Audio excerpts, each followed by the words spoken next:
Et on poursuit le conte là où on s'est arrêté. Voilà qu'entre-temps, des accusations ont été portées sur le gouverneur de la province, comme quoi il faisait des mauvaises choses.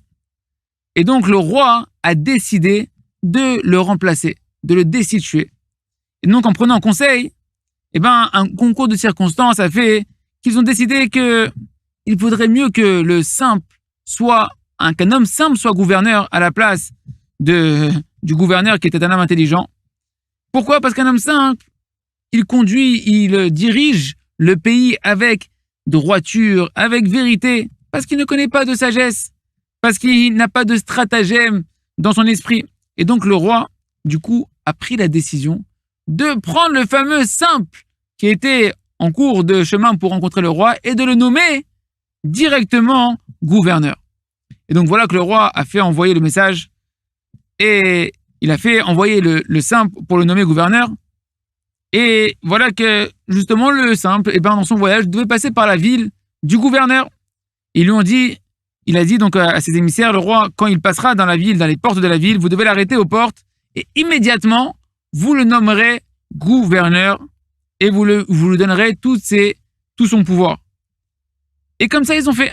Lorsque le simple est arrivé aux portes de la ville, immédiatement, dès qu'il est passé là-bas, ils l'ont arrêté. Et ils lui ont dit qu'à présent, il devenait gouverneur du pays, de la province. Alors là, le simple, il les a regardés, il a dit quoi, vous êtes sérieux? Vous vous moquez pas de moi, là? Et ils ont dit, mais c'est très sérieux, il n'y a pas de moquerie du tout ici. Et voilà que le simple de notre histoire, tout d'un coup, subitement, devient gouverneur de la province. Et Mamash, il prend tous ses pouvoirs, la responsabilité de ses pouvoirs qui prennent effet immédiatement. Et voilà que maintenant que l'astre de Notre-Dame s'est élevé, et comme c'est marqué que l'astre, il rend intelligent, il a commencé à avoir un peu plus d'intelligence que ce qu'il avait. Et malgré tout, nous dit Rabbi Nachman, il n'utilisait pas du tout la nouvelle sagesse qu'il avait acquis. Il continuait à diriger le pays avec l'intégrité qu'il avait depuis le début. Et il a dirigé le pays avec la province, avec véritablement une grande simplicité dans la vérité et la droiture d'esprit.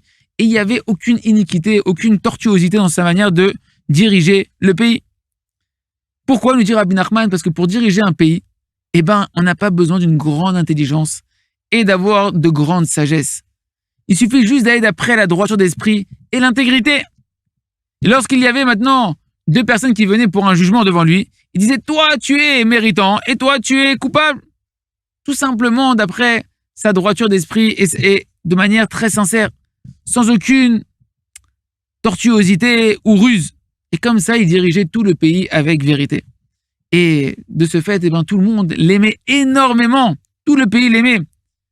Et voilà qu'il avait bien évidemment des conseillers qui l'aimaient sincèrement. Et du fait qu'il l'aimait beaucoup, il y a un des conseillers qui est venu le voir qui lui a dit, tu sais, vu que tu es amené à rencontrer le roi, et que tu vas forcément te voir rencontrer le roi, il a déjà envoyé un message pour te rencontrer. Et puis c'est aussi l'habitude que le gouverneur, il est obligé à un moment donné de venir devant le roi. Et c'est vrai que tu es un homme qui est très droit, qui est cachère, qui est un homme comme il faut, extraordinaire, qui a aucun problème dans la manière dont tu diriges le pays. Mais malgré tout, sache que le roi, il a l'habitude, lorsqu'il parle avec quelqu'un, de passer d'un sujet à l'autre et d'utiliser maintenant après des sagesses dans la manière dont tu vas parler, des langues différentes. Et donc ça serait bien, par courtoisie, que tu puisses lui répondre et être à la hauteur de la conversation. Donc c'est pourquoi je pense que c'est bien que je t'apprenne des sagesses et des langues différentes. Et voilà que le simple de notre histoire, qui est gouverneur maintenant, ces paroles lui ont plu. Et il a dit de toute manière, qu'est-ce que ça change pour moi que j'apprenne des langues, que j'apprenne des sagesses? Pourquoi pas? Et voilà que immédiatement à ce moment-là, lui monte à l'esprit ce que son ami le Chacham, le sage, il lui avait dit avant de le quitter, que c'est impossible que toi, le simple, tu arrives un jour à ma sagesse. Et voilà qu'il avait déjà atteint la sagesse du Chacham de notre histoire.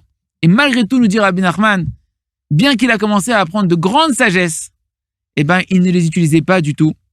Et il continuait à diriger le pays avec intégrité et simplicité comme au préalable. Voilà des messages qui renferment des secrets extraordinaires, les amis, que l'on va décrypter ensemble dans les prochains cours. Je vous invite à continuer à découvrir déjà les paroles de Rabbi Nachman qui sont un réconfort en elles-mêmes et ensuite de voir les explications de notre maître, le Rav Shalom Aroush. À très bientôt pour avancer dans le livre de la simcha, le jardin de la sagesse. Kol tov.